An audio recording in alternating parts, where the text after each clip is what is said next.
नमस्कार आणि येवकार तुमकां सगळ्यांक परत एकदा जस्ट कॅज्युअल ह्या कार्यावळीत आमच्या गोंयकारपण चॅनलाचेर हांव सूरज नांद्रेकर. आज आमचो गेस्ट आहा बाब शिवानंद बांदेकर. डॉक्टर बांदेकर जेन्ना आमी म्हणटा हो एक GMCचो एक मोठ्यान मोठो डॉक्टर आमी जाणा. He is not only known in Goa, India, even abroad people talk about him and his treatment in orthopaedy. आनी GMCन एका वेळार ताणें 5 पदां सांबाळिल्लीं आहा आनी that is how we come to know his capacity as a doctor, as a administrator, as a director. And what to talk about is this personality, this famous personality. His main line of treatment has been orthopedic surgeon, and we all know, I myself have tried to take all of my relatives to him for treatment and he has never said no.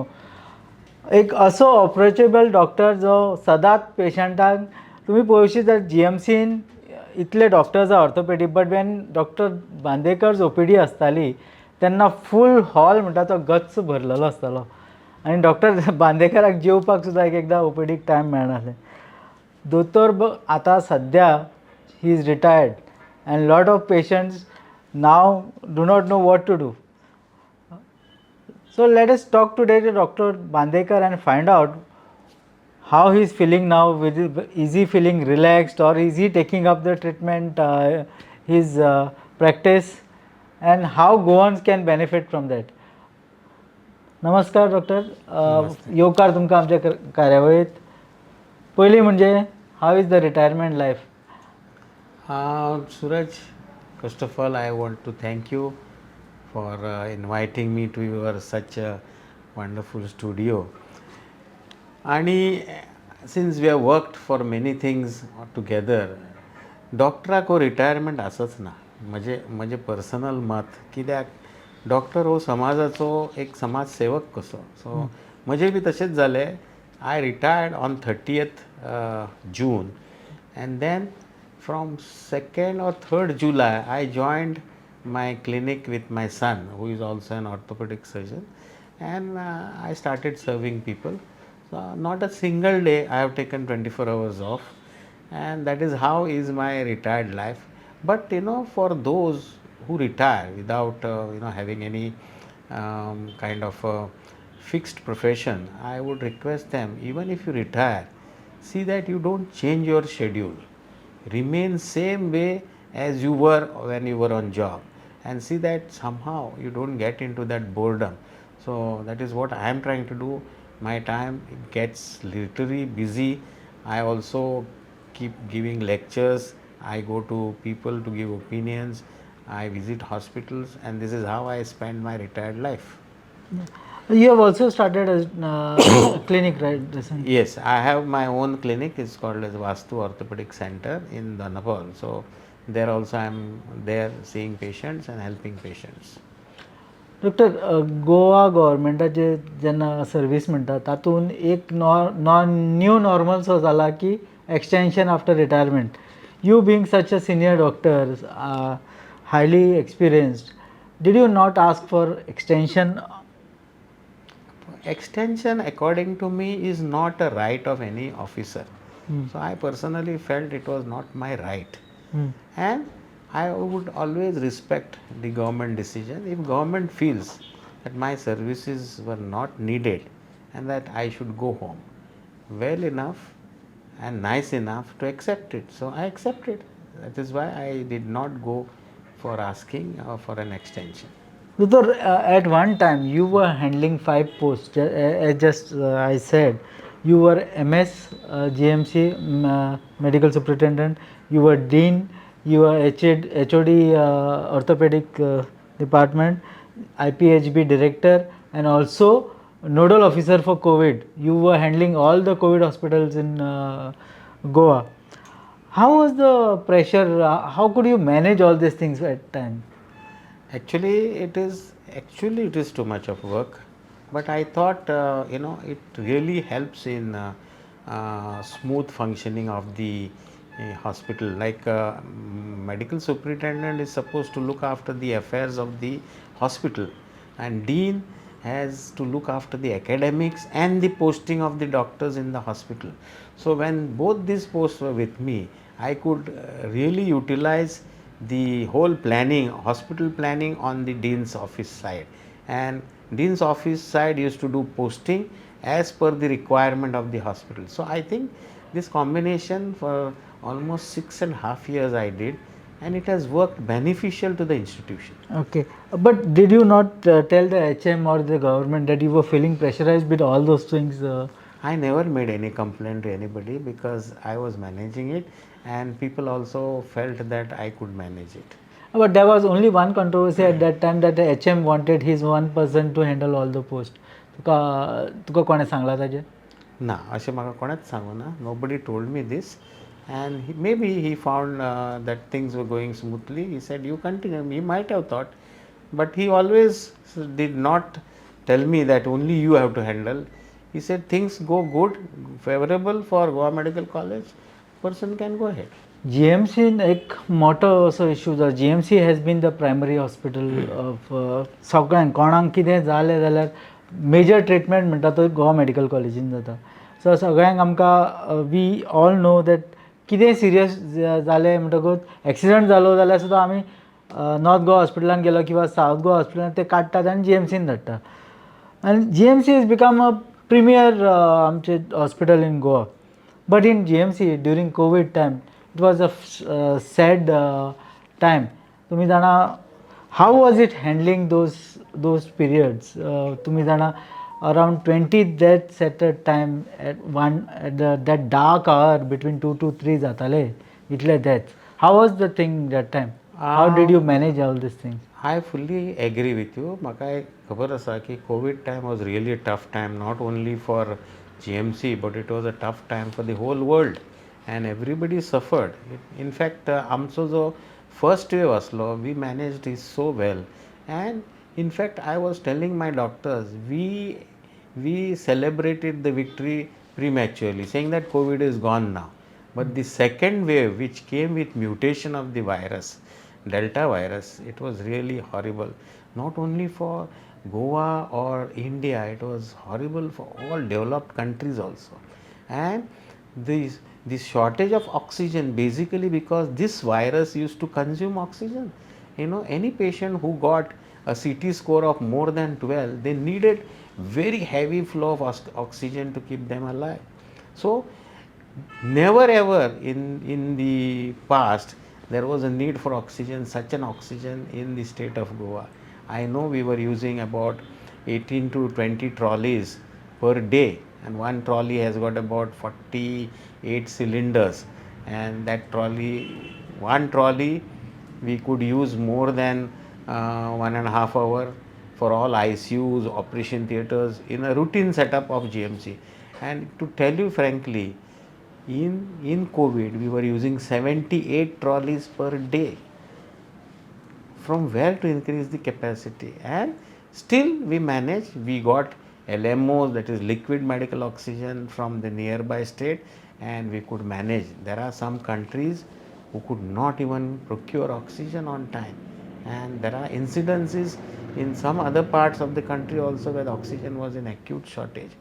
It was really hurting to see people losing life during COVID, but it was not only because of oxygen, it was also because some of them reported very late with a very high CT scan scores, where there is high, even WHO says that out of 25, if somebody is already 20 score in a CT scan, there was a CT scan scoring depending upon the extent of pneumonia.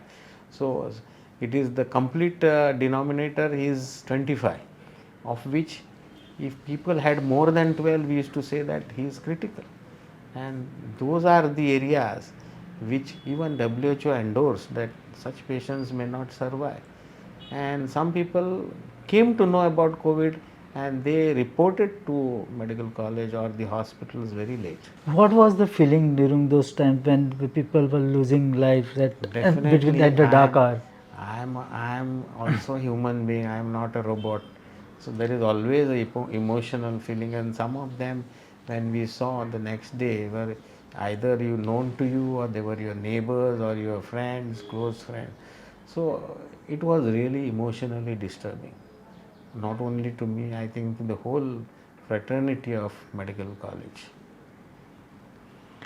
Why was there so much of shortage of oxygen? Did don't we after that episode we increased the oxygen whatever supply the central government helped with the plants, oxygen plants and all those things.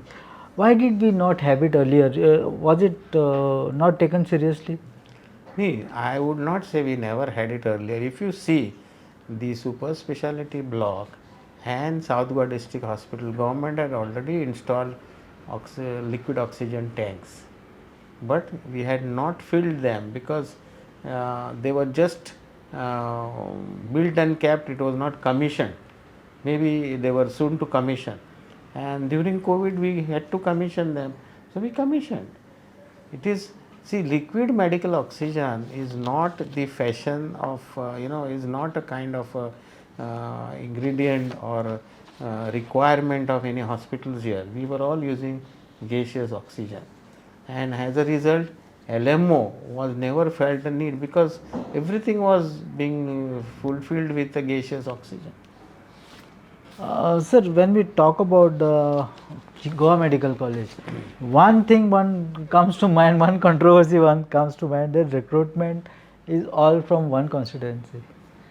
Actually, I don't think, because there are so many people. Like in my dean's office only, I had 4 or 5 people who were from Santandre itself, and I used to make fun of them. Arey, you are this fellow's person, no? I swear you can also go and verify. I don't think, maybe some people have got the details of it, because the recruitment which is done in GMC under director admin, I don't know exactly whether they are all from same constituency, but I have met in my own dean's office people from Taligaon, people from Santandre, so we cannot say that they are from one. So basically, you are saying that not only people from Valpoya are Yeah. there in GMC. Okay, Valpoya was Sattari. Another issue with GMC is that we have been seeing here, it is the premier hospital, as we said, we have a super specialty block in GMC. Yet, we see people lying on the floor for treatment. मतलब कोणाक व्हीलचेराचेर कोणाक ह्या दिता drips दिता, कोणाक जमनीर दिता. So why is this happening? We have so much of budget for GMC. Now GMC has started earning itself because by charging the outsiders. So why is this thing happening, sir? No, I will tell you, the basic function of Goa Medical College is a college, it is teaching. Yeah. The second important function is it is a tertiary center, means patient should be referred when they don't have tertiary care. In periphery you don't have tertiary care. So I feel if we follow these two things, like referring patients only for tertiary care, our crowding and the people attending GMC and the bad occupancy will be justified. Yeah. So if we treat patients for primary care also, then it is not correct, and that is where we see at times patients are referred even for some kind of a primary care. So this should stop, which will stop also, according to me. So, but when you were a dean, MS or something, did you not speak to the government to improve the facilities at the North or South Goa district hospitals? I think now South Goa District Hospital has improved a lot. They have also put an ICU. That is what I know from last 1 year. They have put an ICU. This is as a result of understanding of the need of the hour. North Goa is now putting ICU. So if they put an ICU, I think they would be treating actually a very critical patients also can be treated at the district hospitals, and it is the government will to have these hospitals fully functional. But the super specialty hospital, as I talk to you, there are complaints that people that there are not enough doctors there, not enough doctors, not enough nurses. The patients' attendants are being told to give insulins and all this. I don't fully agree on this, but partly yes. What has happened is some super specialty like neurology, endocrinology, we don't make so many doctors in this country itself. So in spite of all that deficiencies and decrease or absence of specialists, we already have started super specialty postgraduate courses in this subject. Now you will ask me how that does that help. See, like in neurology, we will start this year, but endocrinology we already started. We have 3 consultants, we have 2 DM seats. DM is the highest qualification in any medical subject. So once they do 3 years after MD, we can take their services under bond. So now after 3 years, like 2 years are already over, one more year to go. Once we finish that, whoever passes DM, they will work in the department. So every year you will have 2 DM candidates in the department. So that shortage will stop. So initially I agree, because see, now I want intensivist. They are not available so easily. Earlier intensive care or ICU was managed by anesthetist. Now they themselves have got so much of work. So there is a different group of people, they are called as intensivists, who look after the ICU and everything.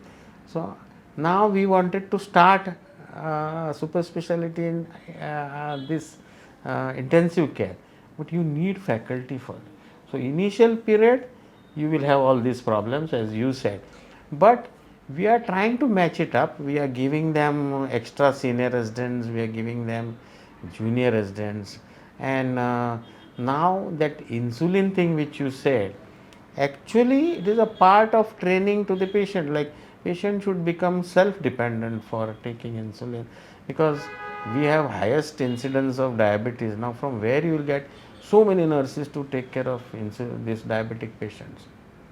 Yeah.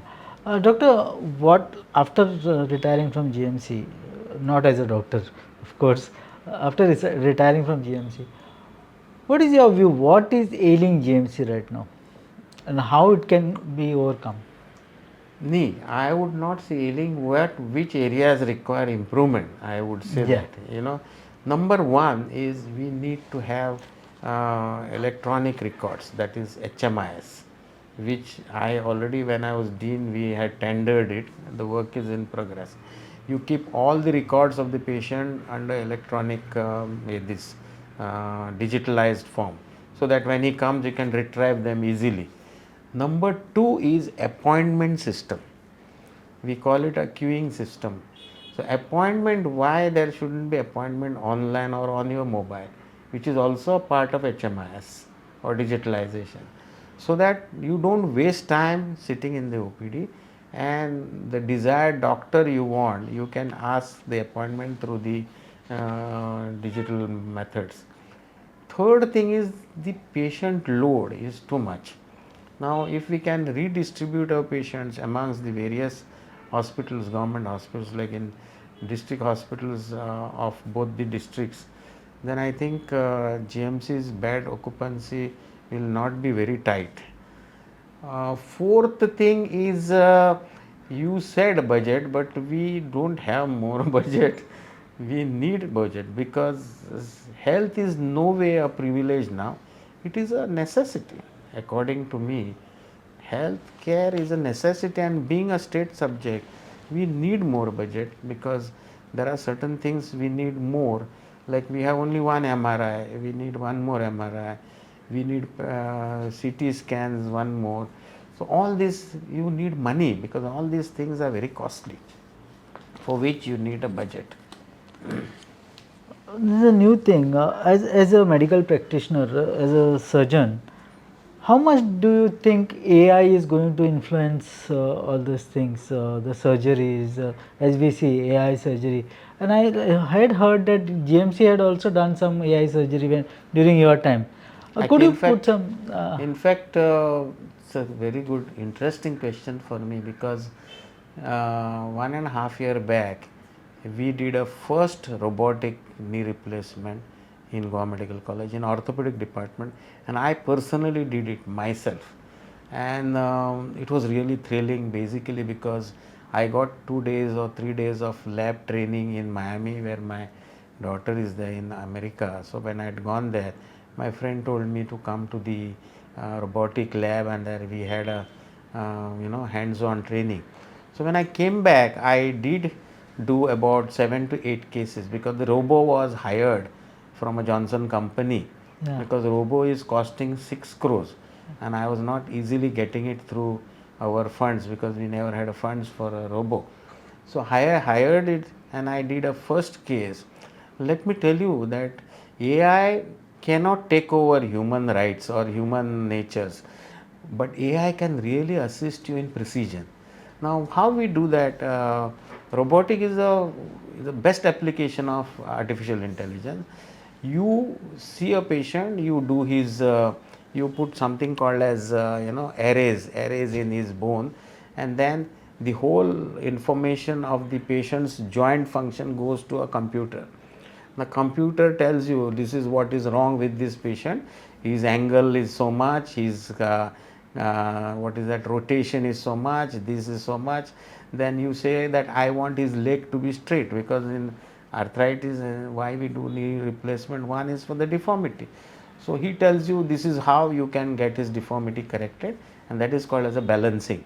And any balancing that you do perfectly, the joint can last for 20 years, 22 years. I myself have done more than 3,000-4,000 joints in Goa Medical College, Yeah, I free of know. cost. It is all for government that I did.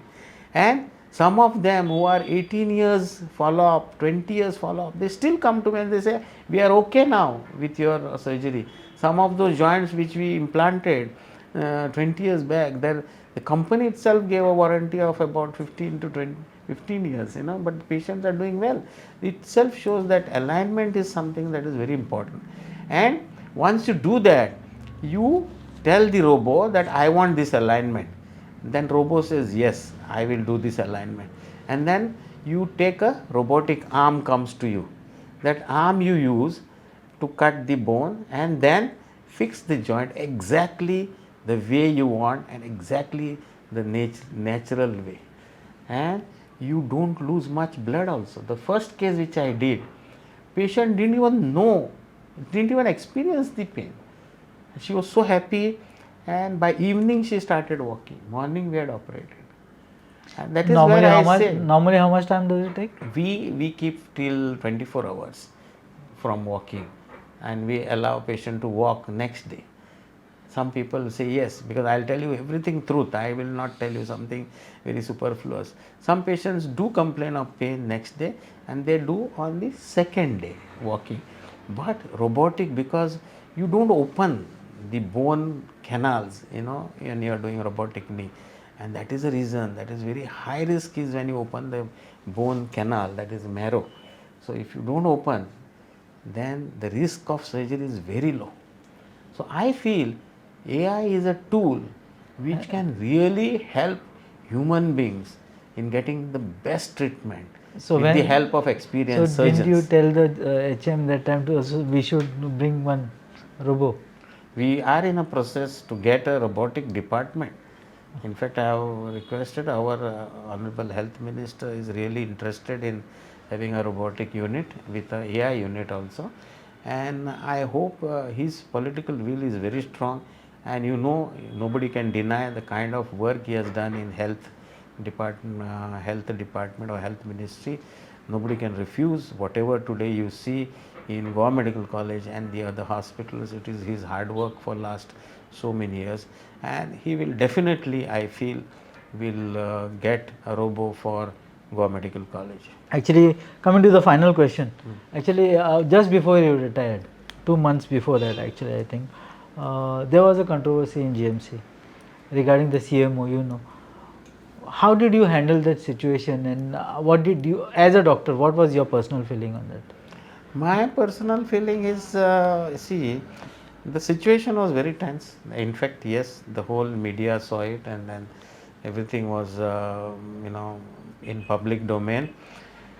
But what I feel, no, giving a treatment. In fact, that patient was also my patient who came to me for a treatment, and she was mother-in-law of one journalist also. Considering all that background, she was 80-year-old. And the other side of the story here is that she came to my OPD with some kind of neuritis and all. So we put her on injection, some methicobal, which there is one regimen where you take it almost daily in 10 doses. And then she was, I think I was in OPD on that Friday. I gave her injection, then she went to injection room and she met a nurse there. She gave a test dose, she gave one injection, and incidentally Saturday was Eid and there was a public holiday. Now this nurse in the injection room as a goodwill told her, tomorrow we are closed, OPD is closed, you can take your second dose in casualty. And that is how she landed in casualty. So when she went to casualty being a emergency department, the concerned CMO said, no, we don't give such injections here, but we only give emergency treatment. Okay, on his side he was correct, but at the same time when a senior citizen comes to you, somewhere we have overlooked the functionality, and That would have taken only a few minutes to give that day casualty was not having a mass casualty or it was extremely busy. Okay, so after that, it is all the event sequence of events that happened. But that journalist called me and said such a thing has happened. CMO said, I said fair enough, you go to my ward and you take that injection, and I instructed my junior on duty. So it hardly costed anything to me also and to the junior doctor. The patient went, she took the injection, she went. So there was actually no complaint in this whole incident. But the journalist, whoever he was, he thought of complaining into the Honorable Minister. And Honorable Minister is one person who is always for a discipline in the institution. And why not, I also feel. Which became quite a violent incident. And my personal thing is, doctor should not get insulted for such a thing. And that was the only reason the whole thing got into a big way. So basically, you think it was the journalist's fault that he called up the HM, but my only thing is what was the feeling amongst the doctors, because you were handling them, they protested the next day. Actually, doctors were very upset. They were very angry, and in fact, the whole reaction, they came to my office, they expressed themselves, and they felt that somewhere they have no respect for that work. So all that thing happened, the sequence of events, you know it, and naturally so that doctor's profession and the doctor's level, people want to have a lot of self-respect. Okay, this is a major issue which needs a lot of deliberation, discussions and debates. Nobody knows what exactly happened, but we all saw what was happening going on around the viral videos. We all saw. At that time we felt that the CMO's chair should have been respected, the doctor should have been respected. There were different things coming out from different sides. Some said it was a journalist's fault, some thought that it was minister's fault, and some thought that the doctor should have given the treatment properly. So we need a lot of time to discuss this. Today we thank Dr. Bandekar for coming to the studio and speaking to us, taking all our questions, giving answers. He gave some suggestions to GMC also, even after retirement. He loves this institution very much. Why not? Because he has served the GMC for how many years, sir? 41 years. 41 years. That's quite that's entire life he has given to the GMC. And we thank you. We wish you all the best in your future endeavors, and we hope to see you some other time again. Thank you very much.